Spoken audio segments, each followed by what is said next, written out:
Bonjour à tous.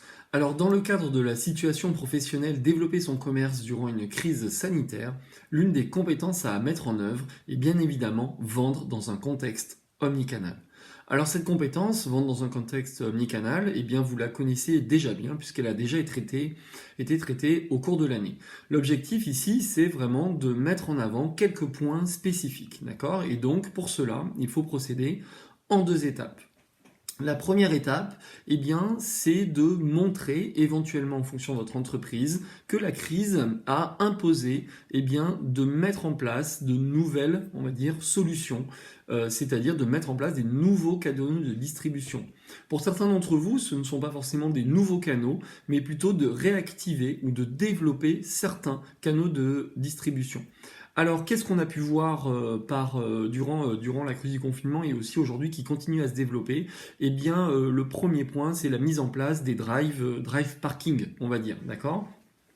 Donc ça, il faut essayer de clairement montrer comment vous avez soit adapté votre click and collect afin que le client ne rentre pas en fait dans l'espace de vente. Donc c'est ça qu'on va appeler le drive parking. En fait, c'est un click and collect parking où vous utilisez déjà des choses qui sont mises en place. Mais ça a pu être aussi un drive tout simplement, comme on l'a vu avec les canaux de communication, eh bien réservation produit sur Messenger et puis le client passe un coup de téléphone quand il est devant le magasin et vous le livrez directement dans le coffre. Donc on a ce genre de drive parking soit très évolué, soit fait avec des outils assez simples. Certains commerçants, notamment indépendants, ont réussi à développer eh bien, la livraison voiture. D'accord. Donc voilà, l'indépendant, le commerçant, eh bien, prend sa voiture et puis livre en fait directement les clients chez eux. Donc éventuellement, ce sont peut-être des solutions qui ont été mises en place, mais aussi on peut développer aussi, on peut mettre en avant le développement de la livraison à domicile, surtout si elle était déjà existante. Et là, bien sûr, je pense à Auchan Drive qui sur la zone a été l'un des premiers à mettre en place eh bien, le drive avec livraison et qui a connu un beau succès et qui, je pense, continue aujourd'hui.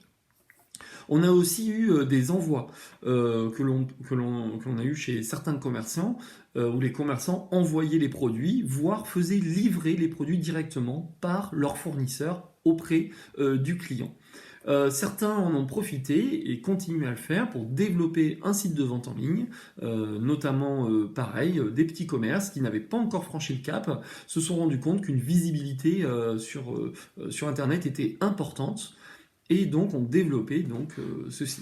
Donc dans la première phase, ce qui est important de montrer, c'est soit qu'il a été mis en place des nouveaux canaux de distribution, soit bien réactiver des canaux existants, soit encore bien modifier, adapter certains canaux. D'accord.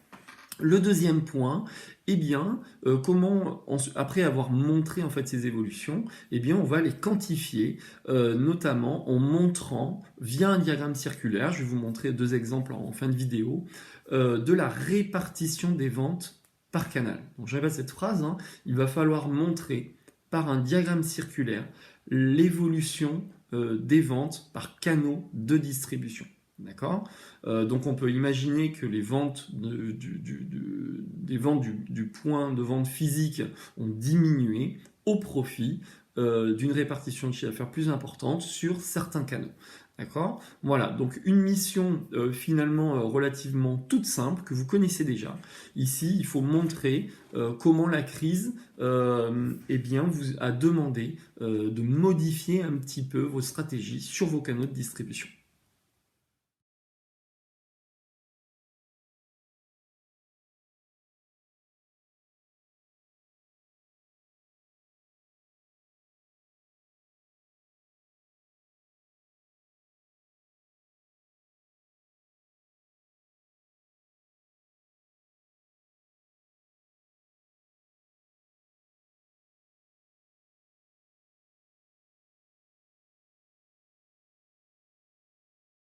Thank you.